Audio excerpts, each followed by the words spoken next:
ठीक है, पूरे दिल्ली के अंदर 50 किलोमीटर का दायरा है हमारी दिल्ली का, जिसमें हमने 80-115 फीट ऊंचे हाई राइज झंडे लगवाए हैं दिल्ली के अंदर। हमसे बड़ा राष्ट्रवादी कौन है? ये तो जहाँ से आप चुनाव लड़ रहे हैं 188 विधानसभा से, यहाँ के पार्टी के जिला अध्यक्ष जो पूर्व राज्य मंत्री भी थे वो पार्टी छोड़ के चले जाते हैं, उस पर पार्टी का स्टैंड क्या उस पर फर्क पड़ेगा कुछ? उससे कोई फर्क नहीं पड़ेगा, क्योंकि वो आम आदमी पार्टी के पुराने सिपाही नहीं थे, अभी हाल फिलहाल में आए थे।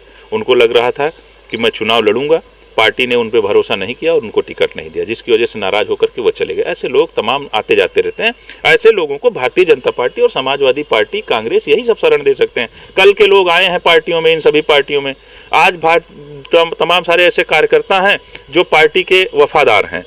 आप बताइए कि पार्टी के शीर्ष नेतृत्व के लोग जो आज पार्टी में आ रहे हैं, जैसे भाजपा का हाल देख लीजिए, सपा का, बसपा का, जिसका भी देखिए, अभी 5 दिन पहले सदस्यता ले रहे हैं और 6ठे दिन उनको टिकट मिल रहा है। जैसे ही पार्टी से बाहर जाते हैं वैसे ही उनका एक बयान आता है कि 10 साल अभी आम आदमी पार्टी यूपी में नहीं आ सकती है। ये उनका अपना मानना है व्यक्तिगत।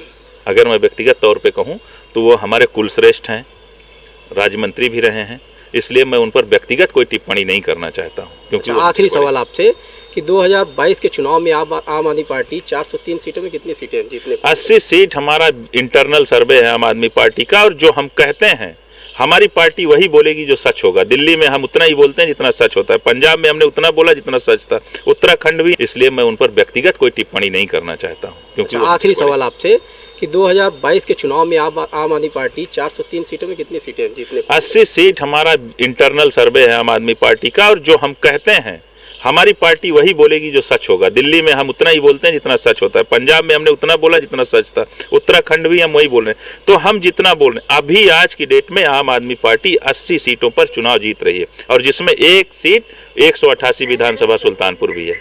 बस थोड़ा सा वक्त दीजिए, आपको यहाँ लोग बोलने लगेंगे, लोग खड़े हो जाएंगे। आज ये जो भारतीय जनता पार्टी के चौकीदार हैं, इन लोगों ने एकदम डर का माहौल पैदा कर रखा है। हम लोगों की व्यवस्था है डर और खौफ, ये सब खत्म करना है, शिक्षा व्यवस्था को बढ़िया करना है।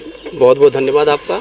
ये थे हमारे बीच 188 विधानसभा से क्षेत्र से प्रभारी और प्रत्याशी जो बनाए गए हैं धर्मेश मिश्रा जी, जिन्होंने अपने विभाग की अपनी बातों को हमारे लोकमत न्यूज़ पे साझा किया और बताया कि इनकी पार्टी का स्टैंड है और इनका सर्वे है कि यूपी में ये कम से कम 80 सीटों पर चुनाव जीतकर सामने आ रहे हैं। इनके दावों में कितनी सच्चाई है और कितना दम है, ये तो आने वाला समय ही बताएगा।